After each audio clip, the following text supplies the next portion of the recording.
All right, so let me play the clip and then we'll talk about it. Okay. I need to crack a beer. Okay.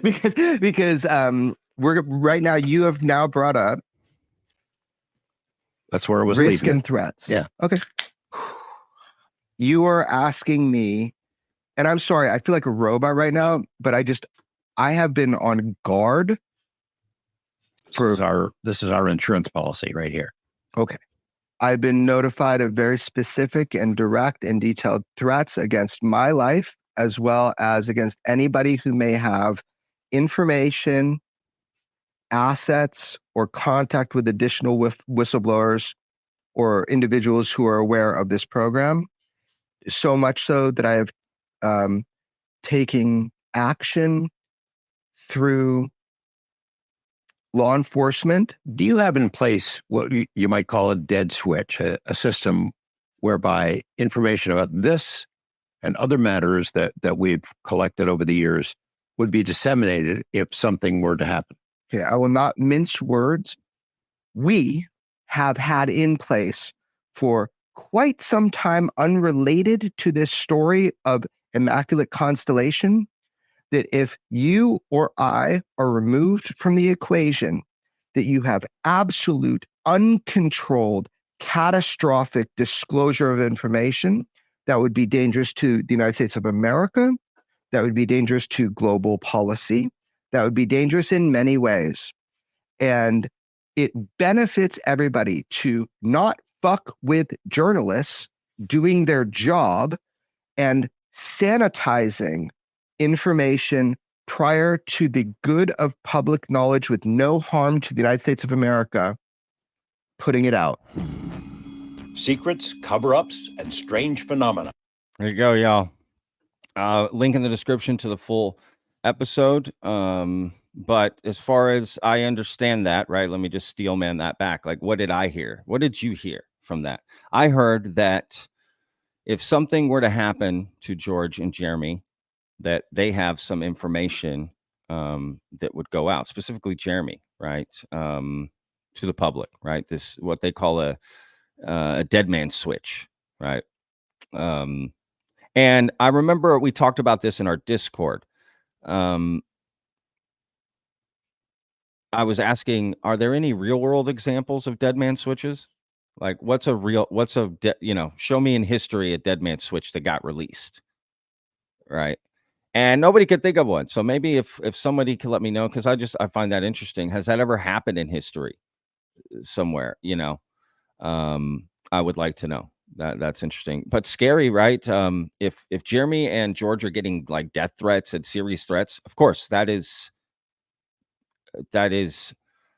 unfathomable, and scary and terrifying, and they should take any precautions they feel necessary. Bottom line, I don't really have an opinion one way or the other about this. I heard a lot of opinions about people saying them saying this, but if you have seriously had death threats to your family, I'm sorry, but that's up to you. You got to do what you need to do to protect you and yours. And I'm not sticking my neck in there. That has nothing to do with me. I would do what I needed to do for my family, regardless if you think Jeremy's got something or doesn't have something, or he's full of shit or he's not full of shit. Who cares? If the death threats are real, that everything's out the window, in my opinion. He can do whatever he needs to protect himself and his family. I don't see anything wrong with that. I truly don't. Even if you think, when it comes to your family, there is no basic risk assessment. If you just think there's a 1% chance you're going to do something, you know what I mean? Or, 1% chance that something's going to happen, you're going to do something. You're going to take precautions. I don't see anything wrong with that. Better safe than sorry. If he contacted law enforcement, he's letting people know, he's keeping people informed. I don't see the issue there. I really don't. There was a lot of people upset by it. But again, if your family is actually getting threatened, yeah, all gloves off. Is that the term? I don't know. But I understand it. So again, it's a great episode. They talk about Immaculate Constellation, right? This program, and there's a lot in there. They also show the trailer for George Knapp's new Netflix documentary that's coming out. that looks amazing. A 6-hour series. Okay, some people are asking, is it just a movie or what? One-off? No, 6 hours. So I would assume they're going to drop it in 6 episodes, 1 hour each, right? That would be my guess. And it looks fascinating.